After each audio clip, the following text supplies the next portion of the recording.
E o ano que, na minha avaliação, formamos o melhor plantel. 2021? 2021, claro. Romildo Bolzan Júnior, ex-presidente do Grêmio. Eu nem gosto de falar sobre isso. Pô, é chato. O senhor tem um diagnóstico hoje? Eu tenho, mas é meu. Com distanciamento? Eu botar fechando a boca, mandando botar o estaparadrapo da boca dos caras? Eu não. Fique falando à vontade. Acho que foi um equívoco que ele vira e foi um equívoco que nós trazemos. O Kahneman foi, o Michael foi, o Jeromel veio e foi. Muito se diz que o Renato manda no Grêmio.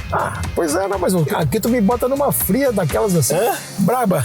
E esse é mais um episódio de Carona com Gamba solidário. Está aqui no quarto distrito, gente. Que isso aqui. As imagens são, meu Deus. Que louco, recalço. Realmente tá tudo destruído, não tem? Não se aproveita absolutamente Pode dar uma nada. olhadinha Fica à aqui. vontade. Tu não creia que a política não interfere nesses ambientes que elas interferem. Todo mundo tem posição. E eu tinha certeza, eu particularmente, do ponto de vista técnico, nós voltaríamos com o Roger sem nenhum problema. Mas Subiria com ele. Não ficou essa marca. Presidente do rebaixamento. claro que ficou. Muito bem, rapaziada. Mais um episódio de Carona com Gamba no ar a partir de agora. Romildo Bolzan terminou com o jejum de títulos expressivos do Grêmio com a Copa do Brasil de 2016. Quase 15 anos sem conquistar um título expressivo. Romildo Bolzan foi tricampeão da América em 2017, foi bicampeão da Recopa, foi pentacampeão gaúcho. Foram 8 anos de Romildo Bolzan à frente do Grêmio, de 2015 a 2022. Mas era o presidente do Grêmio no ano do rebaixamento do Grêmio em 2021. Tem essa mancha no seu currículo, que é a queda do Grêmio para a segunda divisão. E aí, conselheiro, gente? Como é que é o senhor? Para quem não sabe, Romildo é de Osório, exerceu alguns mandatos como prefeito de Osório. Eu sou de Osório. Osório tá bem? Tá tudo certo? Só tá tranquilo. Minha ideia era gravar com o senhor lá. Pois é, podíamos ter feito lá. E o Romildo é amigo do meu pai, né? Amigo de quase de uma vida toda, de infância, né? Moram na mesma cidade, né? Pelo menos tu vai visitar teus pais, né? Estão bem lá. Tem uma história muito interessante, que eu acho que eu nunca contei isso, acho que eu nunca dividi isso. Quando eu comecei, era repórter da Rádio Osório, e o Romildo era comentarista da Rádio Osório. Comentava esporadicamente algumas partidas. E teve um jogo que eu trabalhei com o Romildo. Eu era repórter da Rádio Osório e o Romildo era comentarista. Era um jogo do Grêmio contra o Santa Cruz, se eu não me engano, pela Copa do Brasil. Fomos colegas em algum momento, né? Eu lá começando, né? Um guri começando. E o Romildo era comentarista da Rádio Osório, depois se tornou presidente do Grêmio e tudo mais. Qual é a tua programação? Presidente, vamos lá. Nós estamos imbuídos aí de um espírito solidário. A gente quer ajudar a reconstruir o estado do Rio Grande do Sul, empresa por empresa, dentro daquilo que estiver ao nosso alcance. Então eu vou levar o senhor aqui no quarto distrito, que é uma empresa que foi atingida. A gente vai contar a história da COD Barbershop. Loja mais nova aqui, que é do Instituto Caldeira, lá do Mercado Paralelo. Ela está com 2 metros, submersa. Provavelmente a gente não aproveite mais nada da loja. Essa é uma loja que vai ficar na nossa memória até que a gente reconstrua. Eu fui muito impactado quando vi as imagens pela primeira vez, compartilhadas no perfil da COD. Eles perdendo tudo na empresa. Lá mostrar e mais dar visibilidade para que as pessoas ajudem e tal. Para começar o processo de reestruturação. Colaboradores foram atingidos. A COD ajudou a todos esses colaboradores e agora precisam recomeçar. E aqui, presente, ó, a COD Barber. O Fernando Ilau é um dos proprietários da COD. E aí, cara? Fernando Ilau, Bom. Romildo Bolzan. Tudo bom? A gente nunca imaginou que a água chegaria nesse tamanho, né? Olhar no vidro aí, a gente tem noção de onde é que foi, né? E nesse papo a gente vai conversando, né? Sobre Grêmio, sobre o que for. Um outro assunto que eu quero conversar muito com o Romildo Bolzan, o bairro do Humaitá talvez tenha sido o bairro que mais sofreu com a tragédia que assolou Porto Alegre. Um bairro que, por um longo período, foi simplesmente desprezado pelo poder público, né? Um bairro que nunca recebeu o suporte necessário. Lembro da campanha de Romildo Bolzan, né? Na sua primeira eleição, que essa era uma bandeira de campanha, o Grêmio assumir o bairro Humaitá. Lembro que o presidente falava muito em transformar o bairro Humaitá numa espécie de bairro de la Boca para o Boca Juniors. Mas aí não só na identificação com as cores de ser o bairro do Grêmio, mas era uma ideia ali revitalizar, né? Fazer com que o bairro Humaitá fosse um bairro onde as pessoas tivessem uma condição de vida, onde elas não sofressem com fenômenos da natureza como vem sofrendo, e agora foi o ápice com a tragédia, mas não é de hoje. O bairro sempre sofreu com problemas de enchente, sempre. Essa também vai ser uma pauta nossa com o ex-presidente Romildo Bolzan Júnior. sempre faço questão de enaltecer aqui os nossos parceiros. KTO.com, Now the Odds. Nesse período da tragédia, incansável, solidária, estendendo a mão, não mediu esforços para ajudar a população do Rio Grande do Sul dentro daquilo que estivesse ao alcance da KTO. Então a KTO tá conosco no De Carona com Gamba, esse De Carona com Gamba solidário, ajudando, né, dentro daquilo que estiver ao nosso alcance, as empresas do Rio Grande do Sul a se reerguerem. Muito obrigado pela confiança, muito obrigado, KTO. Também conosco, o Grupo Servopa. Aqui eu vim buscar o meu carro para a gravação do episódio de hoje. Seminovo da Servopa. É carro com cheirinho de novo, o seminovo que vocês encontram lá, impecáveis. Carros com baixíssima quilometragem e, claro, a garantia que só a Servopa entrega para vocês. Está procurando o seu carro? Acessa lá o site da Servopa para que vocês consigam encontrar o carro de vocês. Tenho certeza, tá? Que o próximo carro de vocês está nos seminovos Servopa. Carros de absoluta qualidade.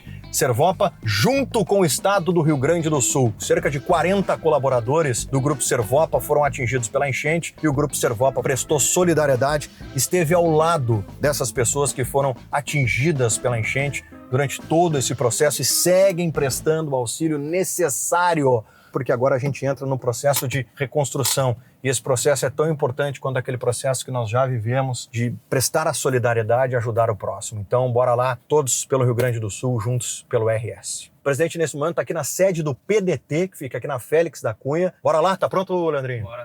Olha teu carro. Aqui, ó. Acho que tá aberto. Seminovos, Grupo Servopa. É, parceiro. Vê se tá bom pro senhor aí. Tá ótimo.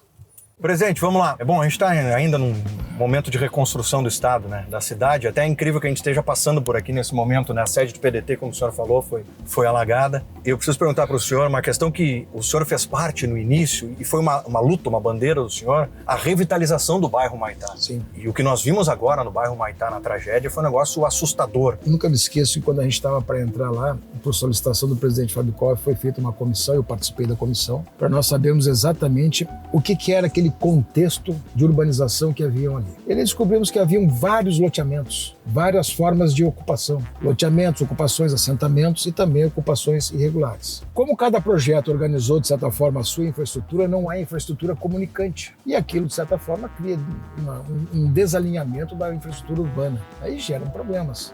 O resto é aquilo que a gente sabe, quer dizer, faltou manutenção, faltou realmente um problema de escoamento. Qualquer chuvinha alagava completamente a voluntários. Aqueles bairros ali da J. Renner, aquelas ruas, a Leopoldo Bretan. Então ali foi, na verdade, uma coisa já prevista, sabia que ia acontecer e o volume que deu, deu no que deu. Faltou ações antecipadas, faltou ações anteriores e faltou, de certa forma, também o sistema de manutenção funcionar, a questão do excesso de chuvas também. Mas ali era um bairro que há muito tempo dava indícios de que iria acontecer aquela tragédia. Eu lembro que o senhor falava muito sobre isso, nós ouvíamos muito, né? As obras no entorno da arena. Né? O senhor tinha uma ideia de transformar o Humaitá numa espécie de laboca, né? do Grêmio, não no aspecto da torcida, mas em dar estrutura para essas pessoas. A estrutura, quer dizer, se tu tivesse, na verdade, todo o arruamento e a infraestrutura realizada na Voluntários da Pátria, toda a duplicação da J. Renner e todo o escoamento que vai lá pelo Transurb, saindo na Leopoldo Bretan e pegando depois a Neugue Bauer lá na frente, tu tinha 3 saídas do arena. Sem dúvida. São obras que ficaram para dar, talvez, melhores condições de tráfego, de logística, de trânsito e talvez, por consequência também, escoamento, de saneamento. Era morte anunciada. Era morte anunciada, não tenha dúvida, e teve, de certa forma, uma omissão do poder público bastante característica, bem identificada. Presidente, nós temos os quadros aqui, né? Na carona. E aí o senhor vai me dizer se daria ou não daria carona e o porquê. Tá bem.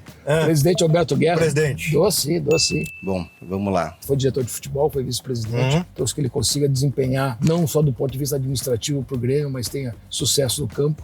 Eu disse a ele, e quero repetir para ti aqui, olha, eu quero que tu tenha todos os títulos que a gente teve, mas não quero que tu tenha um insucesso que eu tive. É a minha missão, tá? Então vamos lá, né? Para mim, é um querido amigo, eu gosto dele, sim. Tem relação hoje? Conversam? Muito pouco, porque também cada um vive a sua vida. Eu tô lá em Osório, ele tá aqui no Grêmio, não teria motivação para fazer. Mas no verão nos encontramos, batemos um papo. Tem um desafio grande agora nesse processo de reconstrução, momentaneamente sem estádio, um desafio gigantesco, presidente Alberto Guerra. Próximo, presidente, por gentileza. Michael, convido para andar comigo, sim. Pô, um craque de bola, uma pessoa extremamente sanguínea, tem as suas motivações, tem o seu jeito, tem a sua forma de ser. Eu tenho o maior respeito como ser humano, como pessoa, como jogador de futebol e como profissional. O que faltou pro Maicon na saída dele? O que aconteceu ali foi uma situação de vestiário que eu não estava presente. Ele teve uma despedida bem inferior àquela que poderia ter pela trajetória dele do Grêmio. Eu joguei 8 clássicos aqui, eu encontrei ele depois num hotel lá em Maceió, mas eu acho que nós poderíamos ter feito uma forma muito mais requintada de prestar a homenagem que ele mereceria no Grêmio. Porque ele foi, talvez, o grande responsável pela mudança de estilo de jogo do clube. Ele já deu algumas entrevistas sobre o senhor, né? Sim. Vou refrescar a memória dele aqui rapidinho. É o sentimento que ele tem, eu não posso fazer nada. Eu continuo tendo um sentimento de carinho. Foi muito conturbado, né? Bom, nem gosto de falar sobre isso. Faltou realmente alguma coisa que pudesse justificar melhor a passagem dele no Grêmio. O senhor se arrepende disso? De não ter feito? Não é questão de se arrepender, não se proporcionar um momento. O Grêmio estava num momento muito ruim, não tinha clima para fazer. Sim. Essa que é a verdade. Mas tomara que isso se repare mais na frente. Perfeito. Próximo, presidente, vamos lá. Diego Souza. Sou fã do Diego Souza, acho uma pessoa fantástica. Não tem muito o que falar. Fã dele, né? Eu gosto como pessoa, acho ele um cara do bem, acho ele um cara bom de amizade, de ambientes, assim. Eu sou muito amigo. Recentemente ele disse, presidente, até tem esses trechos aí na internet. Mas no Grêmio, as pessoas que contratam não entendem nada de bola. Não entende nada de bola, sabe por quê? E por óbvio, né? O senhor era o presidente, era o responsável maior, mas era uma leitura de quem estava lá dentro, um jogador. Pode ser. Nós fizemos um baita campeonato gaúcho. Mas quando deu aquela festividade que acabou 22 pessoas sofrendo, se acometendo do Covid, aquilo se estruturou bastante o departamento de futebol. Enfrentar 8 rodadas do Campeonato Brasileiro no início, com um time que estava bastante debilitado. E depois, de certa forma, foi 2 pontos. Em 24, nós passamos a correr na pressão. Aí tudo que é problema, tudo que é situação que acontece, que ocorre, potencializa-se, né? Sim. Então tu pode achar 500 razões, várias razões. Eu também tenho as minhas, várias. O senhor tem um diagnóstico hoje? Eu tenho, mas é meu. Com distanciamento histórico já? É meu, essa fase já passou, foi a mais dolorida da minha vida. Estamos tocando para frente as coisas assim, desejando que nunca mais alguém passe por isso lá no Grêmio. Sim. Esse diagnóstico o senhor vai levar com o senhor, com Deixa sua família? Deixa para mim, porque vai eu não vou remover pedras, não vou fazer ilações que sejam mal entendidas, né? Acho que quando acontece isso também, as pessoas às vezes ultrapassam um momento que já foi ruim para todos e revivem muito mais, eu não sei por que interesse, mas revivem de certa forma de uma maneira equivocada, mas tudo bem. Eu imagino o quanto doa no senhor, porque antes do rebaixamento se falava, não era da boca para fora, que o senhor é um dos maiores presidentes da história do Grêmio. O Grêmio superavitário, o Grêmio que voltou ao cenário nacional com protagonismo, cenário internacional. Se dizia à época, né? Aliás, o senhor foi muito assediado pelo seu partido a ser candidato a governo do estado. Mas aí vem o rebaixamento de 2021 que tira isso da hora. Nós fizemos um projeto no clube que deu completamente certo desde o começo. Quer dizer, seja no aspecto financeiro, da formação de jogadores, de montagem de time, tudo funcionou. Tudo se encaixou e tudo deu certo. Saímos da fila, ganhamos o campeonato nacional que há muito tempo não ganhávamos. Ganhamos Libertadores, passamos até protagonismo no futebol sul-americano, sempre disputando semifinais, finais de campeonatos nacionais e também sul-americanos, né? Quantas semifinais o Grêmio disputou de Libertadores? Até chegar o ano que parece que ruiu a casa. E o ano que, na minha avaliação, formamos o melhor plantel. 2021? 2021, claro. Se tu pegar todo aquele elenco que tinha ali, tu vai verificar. Tinham 2 jogadores minimamente para cada posição de boa qualidade. Só que não deu liga. Não deu liga. Próximo, Romildo Bolzan, vamos lá. Douglas Costa. O Douglas eu conhecia muito pouco, entendeu? Só conhecia do campo e eu acho que foi um equívoco ele vir e foi um equívoco que nós trazemos. Então vamos repartir as culpas. Tá. Tu acaba fazendo um filme na sua cabeça. Não deu certo. E um jogador que tinha o prestígio que ele tinha para vir para cá e formado em casa, sempre se exige muito mais do que às vezes se pode dar. Então eu quero te dizer que, sinceramente, eu acho que foi um equívoco ele ter vindo e foi um equívoco nós trazendo. Não daria carona, presidente? Não, eu dou carona sim, porque é um ser humano, uma pessoa que também não teve, às vezes, pode ter tido culpa, não ter culpa, mas eu dou carona, eu sento com todo mundo, sem nenhum problema, não faço... Vamos lotar uma van. Vamos lotar uma van. Pode embarcar. O que tem de assunto envolvendo o Douglas Costa? É o casamento, é uma possível falta de comprometimento, é o tchauzinho pra torcida no jogo da queda. E um jogador identificado com o Grêmio, que nasceu no Grêmio. Por isso que eu te digo, ele ter passado por muitas experiências positivas, boas, e não soube suportar e enfrentar aquele momento de queda, num momento em que ele deveria ser o protagonista do time. Deveria ser o cara que impulsionaria o time, o cara que daria a resposta técnica e deveria talvez ser a solução. Como outros que vieram foram. O Kahneman foi, o Michael foi, o Douglas foi, o Edilson veio também foi, o Jeromel veio foi, o Cortez, mas dele se esperava muito mais pela trajetória. Ainda mais gigante daquilo que era Mas como tu diz o outro, que se quiser dar carona para ele, eu vou com ele sem nenhum problema. Eu acho que isso não macula qualquer situação que possa ser o ser humano. Aquele tchauzinho machucou o torcedor. Machucou o senhor por ser presidente tinha um distanciamento daquele gesto? Como é que o senhor interpretou aquilo? Mostrou um desprezo. Aquilo não foi bom, de certa forma não foi bom. Muito pior para ele pelo contexto dele. Quer dizer, para ele foi uma coisa que, sinceramente, não se justificaria e nem é possível fazer dentro daquilo que ele significou, a vida dele significou para o clube. Claro, pela identificação que ele tinha. Presidente, uma curiosidade. Como é que o presidente do clube entra num vestiário num jogo que culmina no rebaixamento de uma equipe? Assume a responsabilidade, tu é a liderança do clube, procura, de certa forma, dar o ambiente da continuidade, porque nós temos uma missão lá na frente que é a recuperação, tu não vai fazer terra arrasada, tu não vai jogar tudo aquilo que de bom possa ter sido construído e foi construído e que poderia ser aproveitado no ano seguinte. Tu joga uma situação de, olha, a responsabilidade é minha, eu vou assumir publicamente como eu fiz, e vamos preservar aquilo de bom que temos para fazer o próximo ano, porque nós vamos voltar. E foi assim que eu me comportei naquele episódio. Muito bem. Próximo, presidente, vamos lá. Thiago Nunes, eu acho ele um profissional extremamente competente. Respeitosamente, eu discordo da tua opinião. Eu respeitei, gosto do trabalho dele. Talvez o que ele possa fazer ainda, e acho que ele tem que fazer, é só cuidar um pouquinho mais, às vezes, das relações. Criar um ambiente que lhe traga mais solidariedade, mais vínculos, mais gestão de grupo, mais... gerar um comprometimento além daquilo que significa o treinador e o jogador de futebol. A chegada dele tem uma imagem clássica que é ele colocando aquele quadro no centro do gramado, lá no CT Luiz Carvalho, os jogadores olhando. Aquilo para muita gente foi interpretado como, bom, até aqui era o Renato, falava que não tinha tática, que não tinha isso, agora vai ter. Tem um quadro aqui que a gente vai ensinar como é que se faz futebol. O senhor não acha que ele teve, de alguma maneira, uma soberba na chegada ao Grêmio? Não tive essa interpretação daquele fato. Eu achei que ele queria mostrar que estava começando o trabalho e que estava dando ali a sistematização do trabalho que ia desenvolver. Não vi que isso foi contra alguém, para mostrar a situação outra, a situação ali, aqui, tá? Não tratei com este viés esse conteúdo. Achei que fosse ali uma forma dele trabalhar e que, na verdade, estava botando, nós vamos trabalhar dessa forma. Quer dizer, ele estava sistematizando o trabalho dele. Para mim foi isso. O senhor já disse, né, que por ser o presidente é o grande responsável pela queda e tudo mais, mas ele, ao fazer 2 pontos em 24... Não tinha uma razão clara para fazer uma mudança naquele momento. Sim, não tenha dúvida, porque daí se jogou a pressão, né? Qualquer jogo mal jogado, qualquer insucesso, qualquer resultado não vindo, tudo fica desconfiado. Mas eu, sinceramente, eu só não o convido para dar carona como levei na minha casa. Levaria? Levei ele na minha casa. Levou? Quando nós ganhamos o campeonato, lá fizemos uma comemoraçãozinha pequena ali e tal, Campeonato Gaúcho, e fizemos um churrasquinho lá em casa. Ele perdeu o grupo? É muito difícil tu ter um grupo, tu dominar um grupo que tinha, de certa forma, uma viuvez muito grande pelo Renato. Tinha uma empatia, tinha uma situação de muito relacionamento, de muita cumplicidade até mesmo. Mas se tu dá respostas técnicas, tu consegue ultrapassar. Mas se tu não dá respostas técnicas, tu fica na dificuldade de conseguir superar. E isso foi o que aconteceu com o Thiago. Porque as comparações são inevitáveis. Sim. Quem é que paga o preço? Quem naquele momento tá mal. Claro.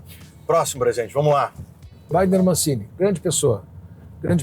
Altos e baixos, e muito mais baixos do que altos. Mas não soube dar o resultado também. Esse pagou o preço de não ter o resultado acontecer. Embora não estava perdendo, não soube dar o plus, quer dizer, não soube tirar do time aquilo que necessariamente se esperava que ele tirasse. Foi uma pessoa que veio aqui num momento extremamente difícil, já no final de uma situação difícil, que precisava fazer tantos pontos, não conseguiu fazer aquilo. Sentimos que não teríamos mais como fazer as coisas andarem com ele na medida em que os resultados também não estavam aparecendo. Então também foi um esgotamento técnico, não foi um esgotamento de relação. Eu já volto a falar do Wagner Mancini, a gente está aqui no 4º distrito, gente. Isso aqui. As imagens são, meu Deus do céu. Que loucura, é caos. Caos absoluto no 4º distrito. A gente está chegando aqui no DC. Eu não tinha passado por aqui por dentro, porque essa é a 4ª vez que eu venho a Porto Alegre, desde abril para cá. Que vinha 2, 3 vezes por semana. Sim, direto, né? Sempre.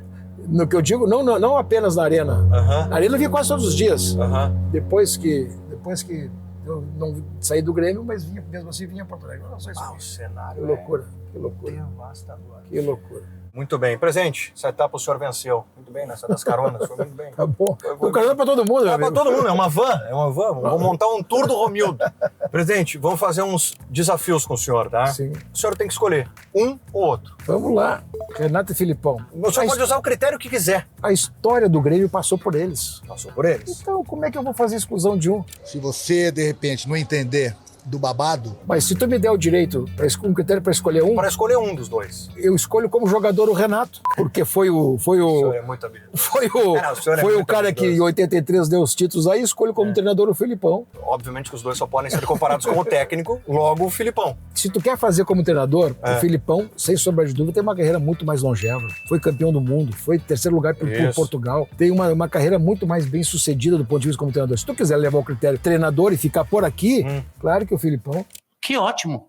Mas os dois merecem todo carinho e principalmente merecem todo o reconhecimento do Grêmio. Sua relação com o Renato? Boa, foi durante boa. O período máximo da sua gestão foi maravilhosa. O final ali com alguma rusga. Eu preservo só as coisas boas que tive com ele e as construções que realizamos. Aquela entrevista do Renato dizendo que... Tá na hora de o futebol também botar as pessoas que entendem de futebol.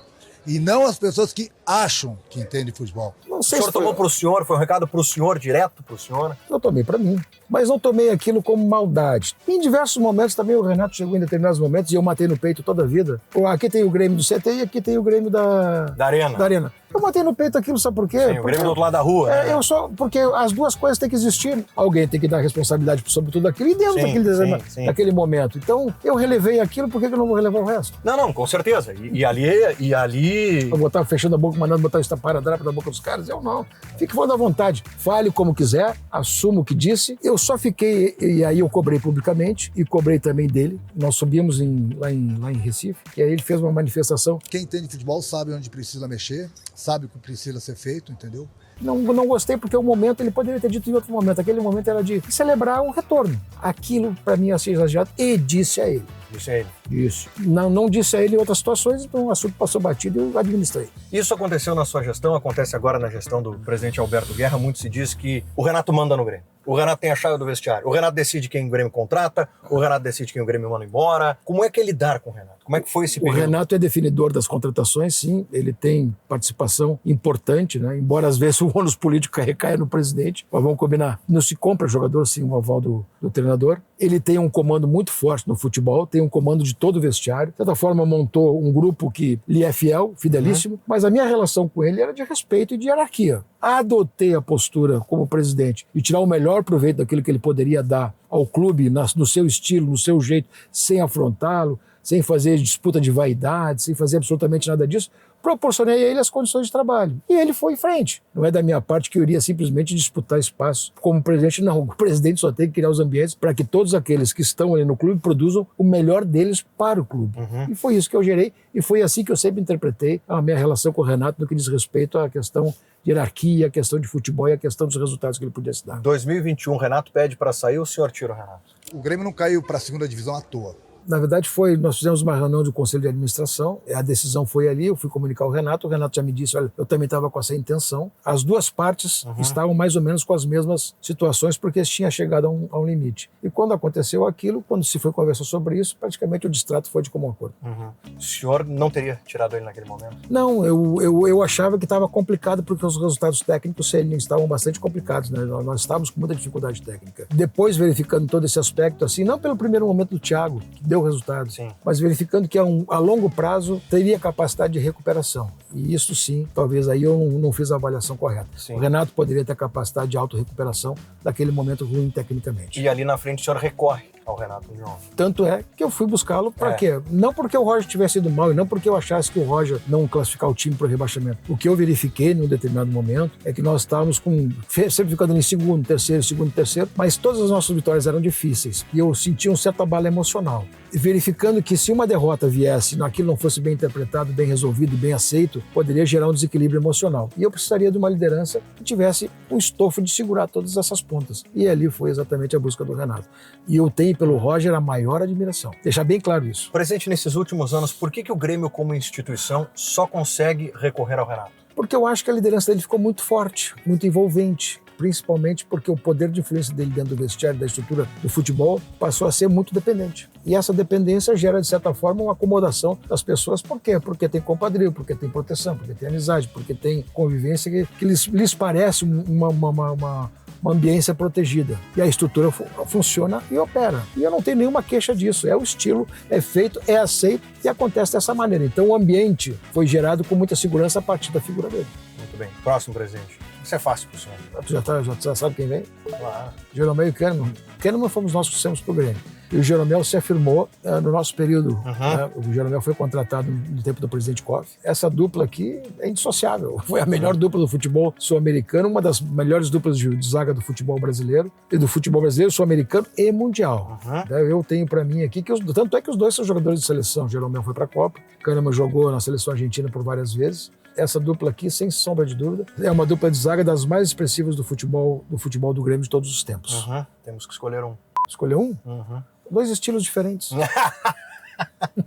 Estou à disposição. Quem é que tem mais a identidade do Grêmio? Quem é que marcou mais o Grêmio? Seja pela técnica, pela raça? De finesse de jogar, tu vai no Jeromel. Agora, se tu olhar na raça, na memória do Grêmio, de que todos os títulos são sofridos, daquela questão da imortalidade, eu quero, mano. Como é que tu quer que eu faça uma opção? Muitos gremistas sentaram aí e tiveram que escolher, presidente. Pois é, não, mas aqui tu me bota numa fria daquelas assim, braba. Os dois são excepcionais. Se eu tivesse que dizer o seguinte... aí vem. Vou fixar o critério do que o Grêmio jogou de 15 pra cá. Tá. Nesse caso, de 15 pra cá, o Jeromel seria o jogador escolhido. Se tu fizer um critério de antes, lá de 94, 95, 96, 97, o Kahneman era o cara do Grêmio. Mas se tu pegar nos últimos tempos, dentro do estilo o Grêmio se propôs a jogar, é o Jeromel. Jeromel, portanto. Mas essa eu vou até dizer, isso é praticamente impossível de resolver dessa forma que tu tá me pedindo que eu resolva. Mas tá aí. Tá bom, para não ficar no muro. Vamos lá, presidente. Vamos lá. Tem mais, a sua cota de muro tá encerrando. Mike e o Arthur formou também a melhor dupla de volantes que o Grêmio já teve. Não fiz merda. Uma dos maiores, tal. Mas nesse caso aqui eu não tenho dúvida que eu ficaria com o Maicon. Maicon. Por conta de... O Arthur teve um período pequeno no Grêmio e poderia ter ficado um tempo mais. E, aliás, ele saiu 6 meses antes do que a gente havia combinado por conta do seu representante legal. Era pra ter ficado mais 6 meses no Grêmio. Claro. Combinado? Esse era o combinado contratualmente, mas daí... tá bom. Luan e Cebolinha. Cebolinha passou um bom bocado em Portugal. Custou a se firmar. E o Luan, lamentavelmente, saiu do Grêmio e se terminou praticamente. É uma pena. Aqui eu vou ter que dar o crédito ao Cebolinha, que virou um profissional de uma maneira muito mais consistente, está jogando até os dias de hoje. Mas creio que ainda está longe, acho que não. Muitas pessoas, eu pergunto, que conviveram com o Luan, o que aconteceu com o Luan, Nós acompanhamos aquele Luan surgindo, se afirmando rei da América, e olhar para o Luan hoje, 2024, é quase inacreditável que aquele jogador tenha se transformado num ex-atleta. O que aconteceu com o Luan? É o extracampo? Faltou, de certa forma, ele entender que a profissão exige muito mais do que propriamente ele deu. Um jogador de futebol tem que ter disciplina, não só do ponto de vista pessoal, tem que ter disciplina do ponto de vista esportivo, do ponto de vista técnico, tem que ter disciplina do ponto de vista comportamento, de responsabilidades. E pode fazer as coisas que fez, mas não com a periodicidade que fez, a ponto de comprometer a sua capacidade técnica e física. Na verdade, o Luan virou um jogador que sempre tinha déficits por conta do seu comportamento fora do campo. Déficit físico. Técnicos, físicos, né? Tu vai ter que te focar na tua profissão. Faltou pro Luan, talvez, essa capacidade de entender esse processo de preparação dele, porque ele era craque de bola. Chances foram dadas, né? Todas as chances. É que nem aquela coisa do filho, vai lá chamar a atenção uma vez, 2 vezes, 3 vezes, e o Luan não se ajudava. Sim. Grêmio 16, Grêmio 17, Grêmio de 18. Todos foram grandes Grêmios, mas eu fico com 16. 16? Claro, porque foi o primeiro. 16. Saímos da fila. Mas pelo título ou pela bola? Não, pela construção do projeto. O Grêmio de 16 fez partidas memoráveis. Aquela partida contra o Cruzeiro, 2-0 lá no Mineirão. Sim. Aquela partida de 3-1 contra o Atlético Mineiro no Mineirão. Estava nítido a ideia de time que estava se montando com um grupo de jogadores fantásticos. Todo o Grêmio de 17 e 18 é consequência do Grêmio de 16. Por isso que eu fico com o primeiro. 18 não ganhou a Libertadores. Mas foi semifinalista. E aqui nós somos roubados, né? Contra o River Plate. Contra o River Plate, aqui fomos roubados. O Grêmio era para ser tetracampeão da Libertadores em 18. Ganharia do Boca na final. Nós somos roubados, claro que sim. Vamos combinar. O senhor até foi para comer bom, né? Tentou de todas as maneiras. Fizemos o que tínhamos que fazer. Muito bem, vamos lá, presidente. Vamos seguir o nosso papo. Vamos lá, bora. E aqui, presidente, ó, COD Barber é assustador. Fernando. E aí, cara? Fernando Elau, Romildo Bolzan. Tudo bom? Fernando é proprietário da COD. É assustador. É. Ver o que se tornou a série. O cenário, a gente nunca imaginou que a água chegaria nesse tamanho, né? São quase 30 dias com a água nessa altura, né? Ela veio descendo aos poucos. A gente nunca imaginou que o contexto todo, né, ia estar nessa quantidade de água, ia estar oferecendo desse jeito para nós retornar, né? Realmente está tudo destruído, não se aproveita absolutamente nada. Pode dar uma olhadinha Fica aqui? à vontade. Essa loja, bom, quem conhece tem o cheiro da... Quem conhece COD sabe do clássico que a gente tem, da questão de todo cuidado com couro, com materiais nobres, com madeira e tudo mais. E Realmente, sim, o cheiro aqui é horrível agora, mas quando a gente abriu, Sim. isso aqui era um núcleo de mofo, de uma coisa bem impactante. A gente acompanhava, né, presente as imagens, televisão, agora vem loco É um cenário de guerra. É de guerra. Se a gente fosse fazer um filme assustador. para criar um cenário apocalíptico, criaria algo parecido com esse, né? Fernando, a nossa ideia assim é estender a mão, a gente está indo de empresa em empresa cada episódio para tentar ajudar, e não apenas a empresa que a gente dá visibilidade, mas as empresas do ramo, porque são tantas e tantas. Aqui, por exemplo, todas precisam de ajuda. Todas. Se a gente pudesse falar em nome de todo o DC As 30 aqui, operações aqui estão ali comprometidas. do outro lado da rua, na Frederico Mendes, também todas Mesma foram maneira. atingidas. A gente teve a fase 1, né, findando agora, que era para falar de solidariedade, e a gente teve provas da solidariedade do povo, né? Agora a gente vai para uma fase 2, né? Vai exigir planejamento, vai exigir dinheiro, vai exigir postura social de que todas as pessoas possam dizer, não, agora a gente para e precisamos produzir. Porque se a gente continuar com esse cenário, sem a gente ter nenhuma alternativa para poder retornar, são empregos, são vidas, são sonhos, enfim, são ideias. Só tinha esse aqui. Não, a gente tem, Tem uma mais, rede, né? uma rede. É uma rede. Essa era a 9ª loja, né? Que a recém a gente tinha constituído, pagando seu investimento, assim como todos aqui, né? Sim. E nós somos uma fábrica de cosmético, né? Então a gente tem condições de caminhar. Agora tem muita gente aqui que colocou seu dinheiro, Perdeu né? tudo, né? Colocou seu dinheiro, sua economia de vida, pensando no seu sonho. Ficha tá caindo agora. Antes era uma questão de solidário, né? Se não tiver capacidade de entender que tudo aquilo que significa a retomada do negócio passa por uma desburocratização de atividade, não vai acontecer. Aqui, por exemplo, são 30 negócios, tu disseste, né? Se não tiver rapidamente uma ideia de que aqui é possível recuperar com a participação do poder público lá de fora, e vocês aqui dentro com a capacidade de crédito para recuperar tudo isso aqui, não acontece, não abre mais as portas, fecha. Ninguém mais vem aqui. E muitos vão acabar desistindo. E tem a gente conversa entre a gente dentro do negócio.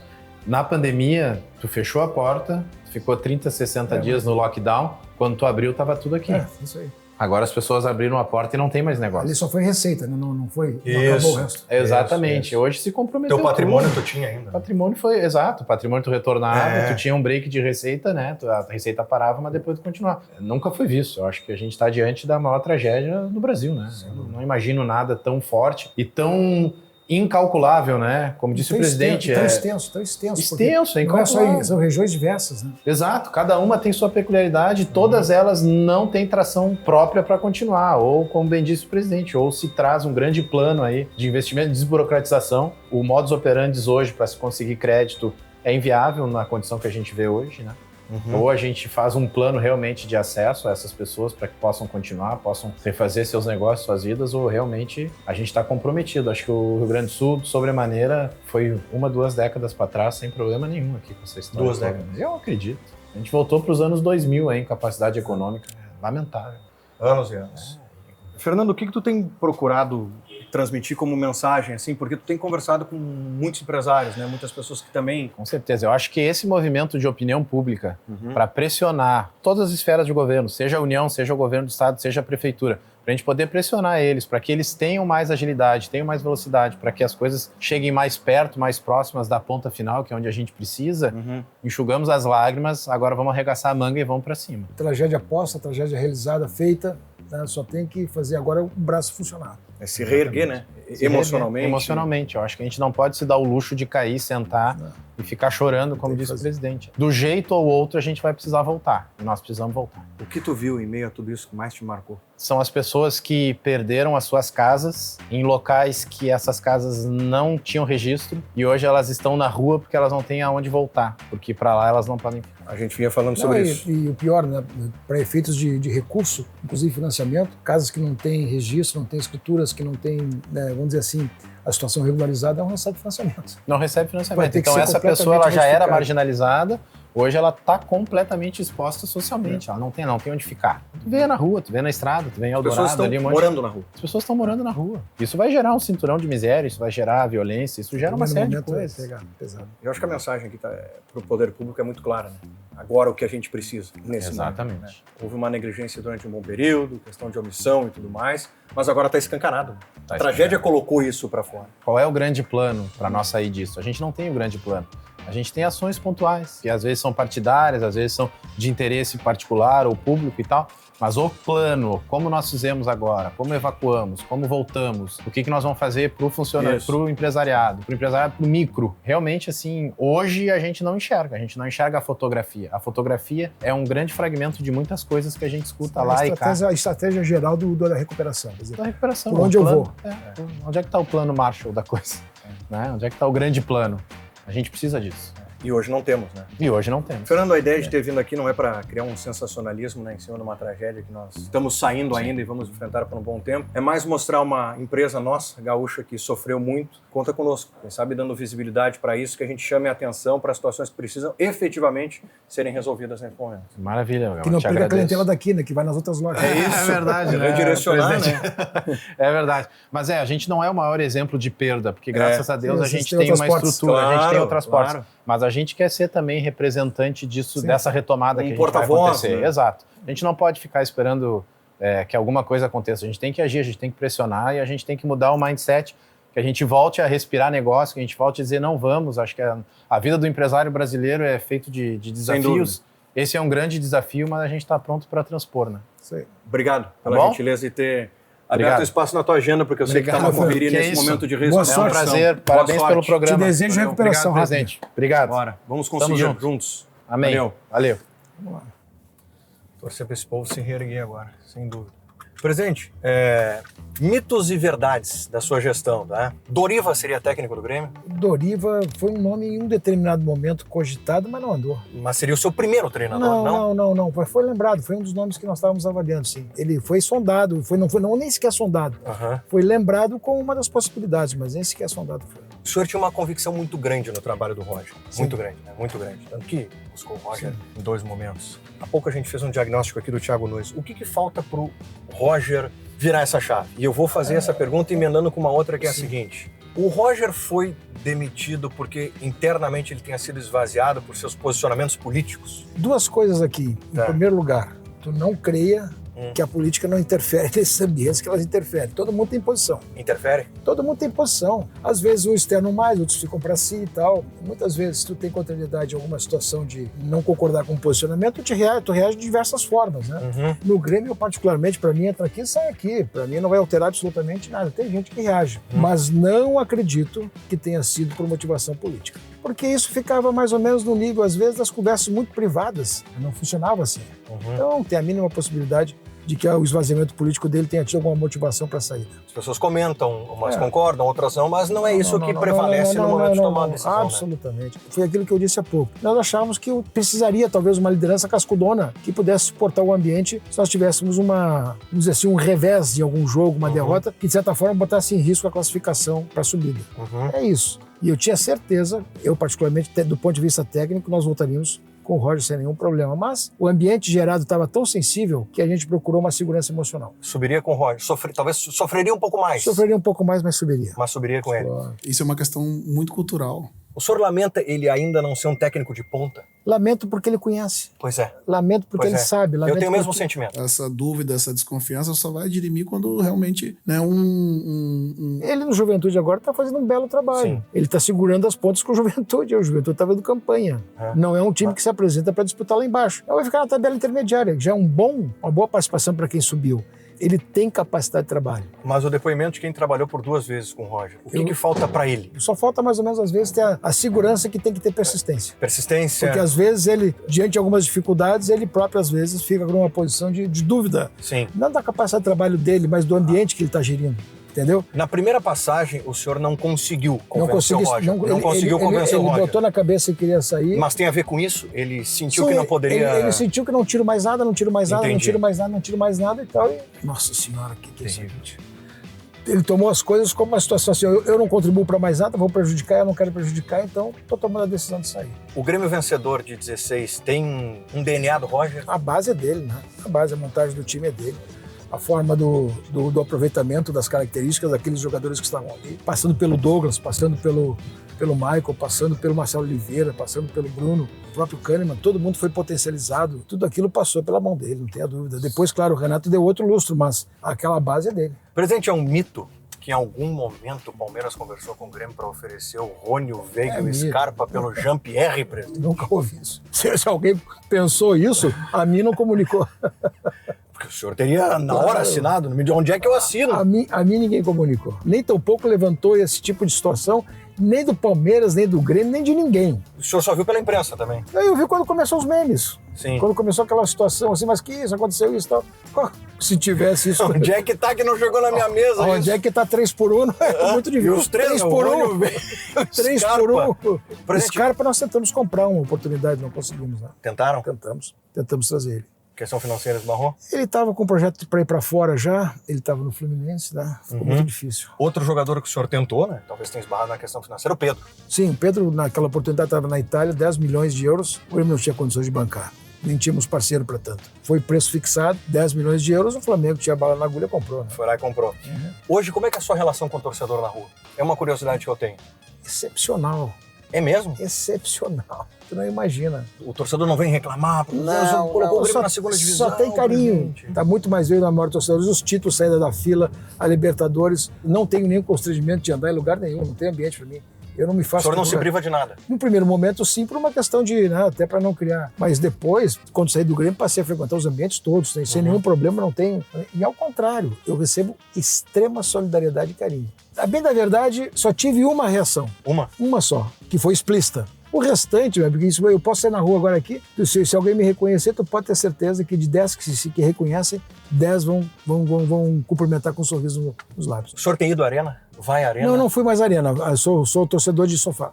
Não vai mais? Torcedor de... Mas não vai por isso ou não vai porque... Não. Não pertence mais ao senhor esse... Não. Pertence, claro que pertence, o Grêmio pertence. Mas eu não tenho ido mais ao estádio. Tenho 3 cadeiras lá e tal. Não saio mais de Osório para ir a um jogo de futebol, até por comodismo, né? Não criei essa vontade aí. Mas não por um receio dessa rejeição de jeito nenhum. Entendi. Para o torcedor, no caso, para o senhor, não ficou essa marca. Presidente do rebaixamento. Claro que ficou. Não, mas eu digo, o torcedor leva mais em consideração o período vitorioso. Nas pessoas que me abordam, nas pessoas que me encontram, que fazem questão de falar comigo, é só reconhecimento. Agora, não vou até dizer que na intimidade de alguém que passe, lembre isso, porque mais ele não externou. Sim. Eu estou te falando daqueles que externam. Claro. A gente falou bastante em arrependimento, mas hoje é fácil também falar, né, depois do que aconteceu. Ir para o terceiro mandato. Não. Ah, sim, naquela oportunidade. Na oportunidade. Foi um consenso do Grêmio, se criou aquela condição. Cometi um erro estratégico do ponto de vista político e não deveria ter aceito, mas... Não deveria ter ido? Não deveria ter ido. Eu subestimei uma situação. Nós estávamos com a arena minutada, a compra da arena minutada. Nós estávamos juntos. Estava minutada? Estava minutada no processo judicial, com concordância de todas as partes. Era só fazer mais uma audiência para tomar as assinaturas. Eu acreditei naquilo e queria finalizar aquele episódio, até mesmo em homenagem ao presidente Koff. Queria terminar aquele assunto. Só não imaginava que os nossos parceiros fossem tão sem compromisso com a palavra. A OAS não cumpriu a palavra. Então o senhor foi pelo terceiro mandato para isso? Porque estava finalizando. Sim. Estava pronto o assunto. Eu fui para concluir a antecipação da compra da operação. Entendi. Se o senhor tivesse saído ali... Bom, sim. Hoje era outro mundo. Era um outro mundo. Possivelmente o senhor estaria aqui como governador do estado. Era outro mundo, eu sei disso. Mas o senhor sabe disso? Não era para ser. Não era para ser, não tivesse caído o Grêmio. Também estaria numa posição tranquila politicamente, né? A grande consequência, vamos dizer assim, da desconfiança de tudo, sem sombra de dúvida, foi o rebaixamento. O senhor, politicamente na vida do Grêmio, não vai se envolver mais? Vai se envolver na vida política do Grêmio? Eu participo de um grupo, eu sou muito fiel aos meus amigos e aos meus princípios. Temos um grupo político lá no Grêmio, meus parceiros, e eu continuo com eles uma vida inteira. Participo na medida do possível do grupo lá e tal. Eu estou solidário com os meus colegas. O que puder fazer para ajudá-los a ter vida ativa e política no clube, em relação aos conselhos, às eleições, tudo farei, mas eu particularmente não. Mas pode participar de um processo eleitoral, apoiar alguém? Isso sim, isso. Manifestar apoio? Se alguém desejar que eu faça isso, né? É porque daqui a pouco se associar ao presidente que rebaixou o Grêmio. Talvez talvez não seja assim. Mas, presidente, vamos lá. E pessoas que se afastaram do senhor por conta daquela?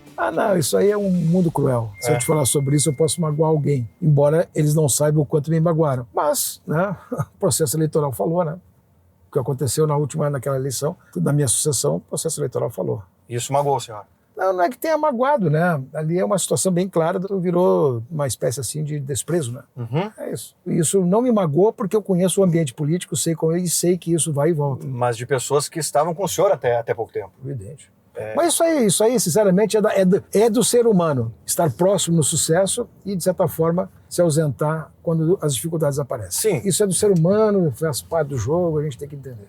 E ali naquele momento era um processo eleitoral onde as pessoas não queriam correr o risco. Porque foi uma campanha equilibrada. Isso. E nesse aspecto a gente viu, por exemplo, pessoas que estavam com o senhor, mas que em algum momento teve gente que conspirou um ano antes e ficou até o fim lá dentro. E nunca me avisaram. Na sua gestão? Claro. Conspirando contra? Não, eu estava já tudo montado, articulando e tal. Aí podia ter me avisado, olha, presidente, eu vou tomar uma posição assim, assado e tal. Eu não participei do processo eleitoral, mas se tivesse tido a dignidade de me avisar, seria bacana, né? Sim. Mas também não os culpo, os compreendo, fiz o meu julgamento privado e a mim me interessa, mas para os outros não interessa. O senhor se sentiu traído? Não é bem o termo, mas eu vou dizer assim... Você estava dentro da gestão? Eu me senti assim, vamos dizer assim, bastante, como é que eu posso te dizer? Uma situação que eticamente não foi correta. Sim. É isso. Não é traído, eticamente não foi um procedimento correto. Muito bem. Romildo Bolzan, espero que tenha andado em segurança, espero que tenha gostado do passeio. Próxima vez eu não tivemos nenhum incidente de trânsito, nem uma abordagem. Não, nem abordagem. Nem uma multa que a gente tenha visto. Nenhuma multa, nenhuma ofensa, não nos atacaram. Obrigado de verdade. Eu agradeço. Não, muito obrigado. A gente transmitiu uma mensagem aí para a sociedade, acima de tudo. Um prazer em rever o senhor. Sei que às vezes a gente não aborda assuntos que são positivos, né? Mas, enfim, faz parte. Eu já passei dessa fase de ficar magoadinho. Né? Pra mim tá ótimo. Tá tudo certo. Show. Quando for Osório lá, dá uma luzinha pra nós tomar um chupinho. Vamos lá. Abraço. Tchau, cara. Quem mandou um abraço foi o presidente Marcelo Medeiros. Não, Marcelo. Tava com ele segunda.